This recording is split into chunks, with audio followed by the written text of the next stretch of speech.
अजीज तलबा और तालिबात, आज हम शेख नूरुद्दीन ऋषि रहमतुल्लाह अलैह यानी शेख नूरुद्दीन वली, जिसको लोग कश्मीर में बहुत से नामों से पुकारते थे, शेखुल आलम, नंद ऋषि, शेख नूरुद्दीन नूरानी वगैरह, तो इसके बारे में हम आपको आज पढ़ाएंगे, थोड़ी सी जानकारी देंगे। बच्चों, शेख नूरुद्दीन ऋषि जो थे हजरत शेख नूरुद्दीन वली रहमतुल्लाह अलैह, वो 1375 ईस्वी में कुलगाम तहसील के केमवा गांव में पैदा हुए और उनके वालिद का नाम शेख सालारुद्दीन था और वालिदा का नाम सुदर था। सुदर का मतलब है समंदर, यानी कश्मीरी जबान में सुदर समंदर को कहते हैं। वालिदैन ने हजरत शेख नूरुद्दीन का नाम नुंद रखा था। नुंद से मुराद है खूबसूरत, यानी जिसको हम कश्मीर में नुंदबून कहते हैं, और इस सिफात हुस्ना का मालिक, यानी बहुत खूबियों का मालिक।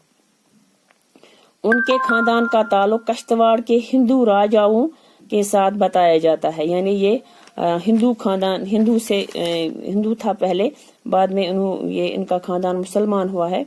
हजरत शेख नूरुद्दीन का बचपन ही से माल दौलत के साथ दिल नहीं लगता था, यानी वो अक्सर इबादत इलाही में मशगूल रहते थे।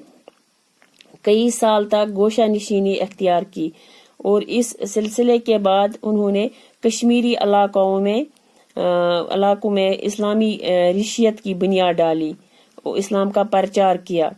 ऋषि ऐसे शख्स को कहते हैं बच्चों, जो तमाम ख्वाहिशों, लालच से दस्तबरदार हो चुका हो, जिस पर अल्लाह ताला की मोहब्बत का जज्बा गालिब हुआ हो, हराम रिज़्क से परहेज करता हो, सादा लिबास पहनता हो, हर हालत में नफ्स पर काबू रखता हो। शेखुल आलम और उसके खुलफा ने कश्मीर के इलाकों में इस्लाम का प्रचार किया, लोगों को इंसान दोस्ती, भाईचारा, सादगी, इबादत इलाही और रवादारी का सबक दिया। हजरत शेख नूरुद्दीन के कश्मीर के ऋषियों के पेशवा हैं। कश्मीर के लोग बला लिहाज मजहब मिलत उन पर अकीदत रखते हैं, चाहे ये हिंदू, मुसलमान, सिख, बौद्ध, कोई किसी भी मजहब के मानने वाले लोग जो हैं वो इनको मानते हैं। उनका इंतकाल 1438 ईस्वी में हुआ। हजरत शेख नूरुद्दीन सरार शरीफ में मदफून है, यानी सरार शरीफ में वो दफन किए गए हैं और वहाँ हर साल मौसम खजान में उनका उर्स मनाया जाता है। ये इनके बारे में मैंने आपको थोड़ी सी जानकारी दी। ये एक बहुत बड़ा मौजू है, बहुत कुछ इनके बारे में जानकारी दी जा सकती है, लेकिन मैंने आपको थोड़ा ही बता दिया। तो आप इसको नोट भी बना सकते हैं, अगर आप वीडियो देखेंगे तो नोट भी आपके लिए इतना ही काफी होगा। आज के लिए हम इतना ही पढ़ेंगे, आगे कल इनका जो कलाम है उसकी तशरीह मैं आपको पढ़ाऊंगी।